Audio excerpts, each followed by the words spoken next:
Donc, l'Institut national de santé publique, qui a la charge de la coordination de la réponse, est heureuse de vous accueillir aujourd'hui, avec son Excellence, Monsieur le Gouverneur.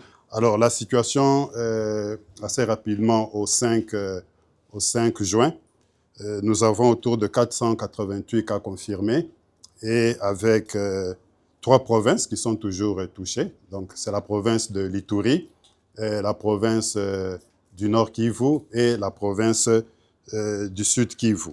Et en termes de guéris, nous avons à ce jour 9 guéris, dont 8 en Ituri et 1 guéri au niveau de la province du Nord Kivu. Et dans les centres de traitement, pour les 3 provinces, nous avons autour de 267 patients qui sont pris en charge. Nous avons un plan de préparation et de réponse que nous avons élaboré ensemble avec tous nos partenaires qui s'évalue autour de 240 millions. Et le niveau de mobilisation, pour dire des ressources, il est autour environ de 40%. Donc nous avons encore besoin de mobilisation des ressources et pour faire face à certains défis qui restent dans la réponse. Les défis, c'est notamment, on doit décentraliser davantage le laboratoire parce qu'il faut que nous puissions avoir des laboratoires plus près des patients pour arriver à poser le diagnostic. Et ça, c'était au début, on n'avait que le laboratoire ici à Bunia, donc tous les échantillons des autres zones devaient venir au niveau de Bunia, ce qui nous causait beaucoup de retard pour poser le diagnostic. Donc, à ce jour, nous avons un laboratoire qui pose le diagnostic ici à Bunia. Nous avons pu mettre un autre laboratoire au niveau de Mongwalu, à 80 km d'ici, mais nous avons besoin d'avoir beaucoup plus de laboratoires dans les autres zones de santé pour poser le diagnostic. Son Excellence, Monsieur le Gouverneur, a relevé aussi le défi en termes de CREC, communication de risque engagement communautaire. Donc, il faut qu'on continue à travailler pour engager davantage les communautés et arriver à réduire les résistances communautaires. Et l'autre défi, c'est aller plus, augmenter aussi les centres de traitement, parce qu'à ce jour, les centres de traitement, nous en avons 4 ou 5 qui sont en construction et d'autres qui sont finis. Donc, il faut qu'on les augmente davantage. Mais le message que j'aimerais passer aussi, que les crises, c'est aussi des moments pour des opportunités pour renforcer le système. Ça, c'est très important. Nous tenons, on est en crise, mais c'est des opportunités pour renforcer le système. Donc, nos centres de traitement de prise en charge des malades d'Ebola, bien sûr, nous sommes en urgence. On les fait en matériaux semi-durables, mais nous aimerions avoir des constructions durables parce qu'on ne veut plus construire des infrastructures juste passagères, mais il faut qu'on construise des infrastructures durables qui restent pour les prochaines crises. Donc ça, c'est très important et c'est ça le message que j'aimerais porter à votre Excellence. Je vous remercie. L'épidémie d'Ebola fait rage, une nouvelle fois. C'est la 17e fois dans la région. Alors, comme vous le dites, l'ennemi est devant. Maintenant, il nous faut courir et surtout le dépasser ensemble. Et nous n'y arriverons que si nous agissons ensemble. Et c'est l'objet de ma présence. Vous dire que nous sommes avec vous, vous remercier aussi pour votre leadership, que ce soit les institutions sanitaires, la santé, le gouvernorat et bien sûr nos partenaires de terrain, l'Organisation mondiale de la santé, l'UNICEF, tous ensemble, nous devons mettre nos coudes, puisque nous ne pouvons nous donner la main, et prêter main forte pour agir de façon efficace. J'ai rencontré ceux qui sont en première ligne de cette lutte. Les infirmières, les médecins, les agents de santé locaux, les équipes qui prennent en charge. Et 2 choses m'ont marqué. La difficulté de communiquer, d'avoir la confiance. Et c'est pour ça qu'il y a tous ces produits qui sont derrière moi, tous ces éléments qui constituent la réponse. J'étais à Liège il y a quelques jours, lorsqu'ils ont pris le départ. Nous avons permis le transport de ces produits qui vont sauver des vies demain. Mais je sais aussi à quel point il va être difficile à présent de décentraliser les structures pour pouvoir être au plus près des populations qui souffrent. Donc, il faut d'urgence délocaliser et renforcer aussi les ressources disponibles. Et j'ai vu aussi des signes encourageants. Des gens, des patients ont pu guérir Et cela veut dire que si nous arrivons à aller au plus près des populations touchées, si nous arrivons à poser un diagnostic précoce, nous pourrons sauver des vies.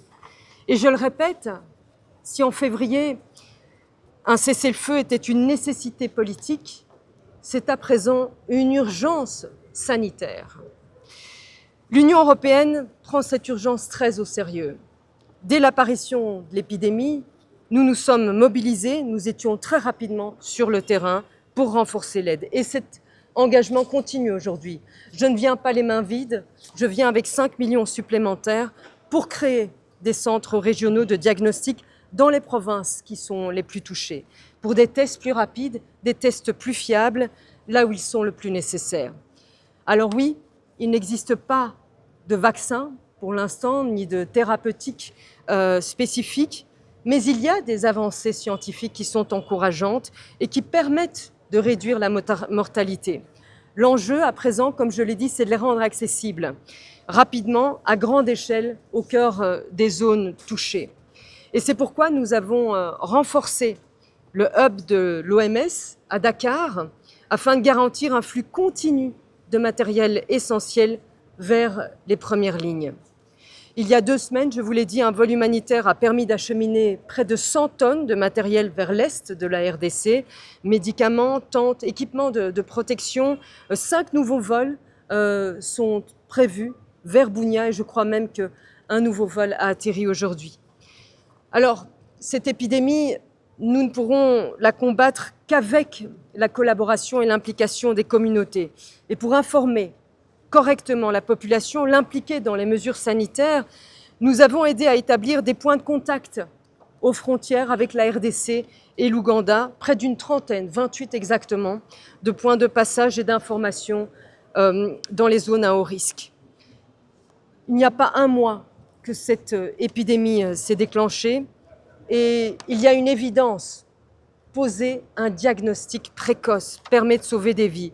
Et nous soutenons Africa CDC avec des kits de diagnostic, une surveillance aussi des eaux usées pour détecter, suivre l'évolution du virus Ebola et d'autres menaces sanitaires. Et nous avons également déployé des experts du Centre européen pour le contrôle des maladies. Cette épidémie doit nous servir d'ultime alerte. Les conflits qui poussent des milliers de personnes dans des camps, dans des conditions sanitaires extrêmement précaires, la violence des décennies de déplacement, d'exploitation sauvage des ressources minières, de déforestation, représentent un cocktail explosif, des conditions presque idéales pour l'apparition des virus incontrôlés. Respecter le droit humanitaire, c'est respecter la vie. Même dans les situations de guerre, il y a des règles à respecter. C'est le plaidoyer humanitaire que je porte aujourd'hui encore au nom de l'Union européenne et de ses États membres. Il en va de notre intérêt à tous. Le virus se moque des frontières, se moque des querelles humaines et tue plus vite encore que les balles des fusils. Cette épidémie nous rappelle aussi brutalement que la préparation aux crises consiste à investir avant l'urgence et non dans l'urgence. Prévenir l'épidémie plutôt qu'y répondre pour ne pas courir après.